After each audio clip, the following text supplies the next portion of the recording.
जैसे कि मेरे चैनल पे इस समय कौन सा टॉपिक चल रहा है क्लास 12 बिलियन चैप्टर से, जिसमें आपको बिलियन की सांद्रता बताई जा रही है।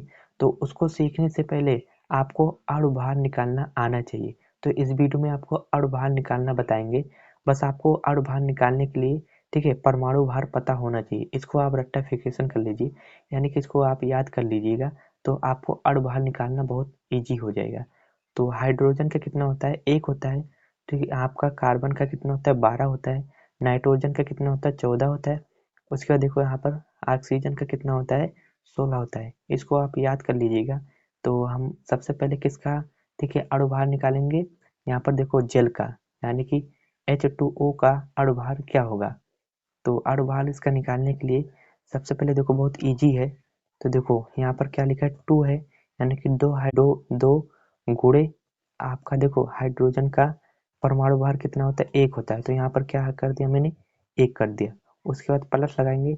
यहाँ पर देखो ऑक्सीजन का O है, तो ऑक्सीजन का ठीक है परमाणु भार कितना होता है। यहाँ पर देखो ऑक्सीजन का कितना होता है, 16 होता है। तो यहाँ पर क्या हो जाएगा, 16। देखो 2 गुणे कितना हो गया, 1 + 16। इनको जोड़ेंगे कितना हो जाएगा, 18। तो जल का ठीक है परमाणु भार कितना हो गया, 18। कितना इजी हो गया। बस आपको ध्यान रखना है। ठीक है, यहाँ पर देखो जितना परमाणु भार हो उतना लिख दीजिए। उसके बाद 2 है तो यहाँ पर 2 लगा दिया। प्लस करेंगे, ऑक्सीजन का कितना है यहाँ पर, ठीक है ऑक्सीजन का 16 है तो मैंने 16 लिख दिया। टोटल जब जोड़ेंगे कितना निकल के गया, 18 आपका निकल के आ गया अणु भार। यहाँ पर देखो NaOH का अणु भार क्या होगा, इसका अगर निकालेंगे तो सबसे पहले यहाँ पर क्या लिखा, सोडियम। सोडियम का परमाणु भार कितना है, 23 है। तो हम क्या लिख देंगे, 23 लिख देंगे। उसके बाद ऑक्सीजन का कितना है, ऑक्सीजन का कितना है, 16 है, 16 लिख दिया। प्लस उसके बाद क्या है, ऑक्सीजन हो गया। हाइड्रोजन का कितना है, 1 है, तो यहाँ पर क्या हो गया, 1 है।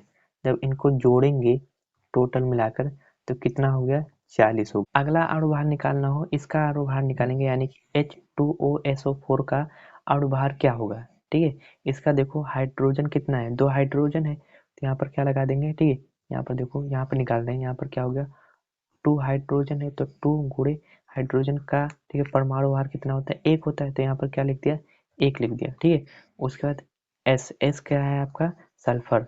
सल्फर का कितना होता है, यानी कि ठीक है सल्फर प्लस यहाँ पर सल्फर का 32 लिख दो। उसके बाद प्लस लगा दो। उसके बाद ऑक्सीजन, ऑक्सीजन का कितना होता है, देखो ऑक्सीजन कहाँ लिखा है, यहाँ पर देखो 16 है। ऑक्सीजन का क्या होता है, 16। तो 16 यहाँ पर सबसे पहले कितना ऑक्सीजन है, 4 ऑक्सीजन है, तो यहाँ पर क्या लगा देंगे, 4 गुणे 16। जब इसको जोड़ेंगे यहाँ पर 2 का नाम 2 हो गया, यहाँ पर क्या हो गया, 2 हो गया। ठीक है, 2 का नाम 2 प्लस 32 प्लस उसका 16 चौका कितना हो जाएगा, 64 हो गया। 16 चौका कितना हो जाएगा, 64। यहाँ पर 64 जब टोटल जोड़ेंगे, यानी कि 2 और 32 और 64 को जब जोड़ेंगे कितना हो जाएगा आपका, 98। यानी कि H2OSO4 का अणु भार कितना होगा, 98। यही आपका क्या हो गया, 98। तो इस वीडियो में आपको अणु भार निकालना आ गया।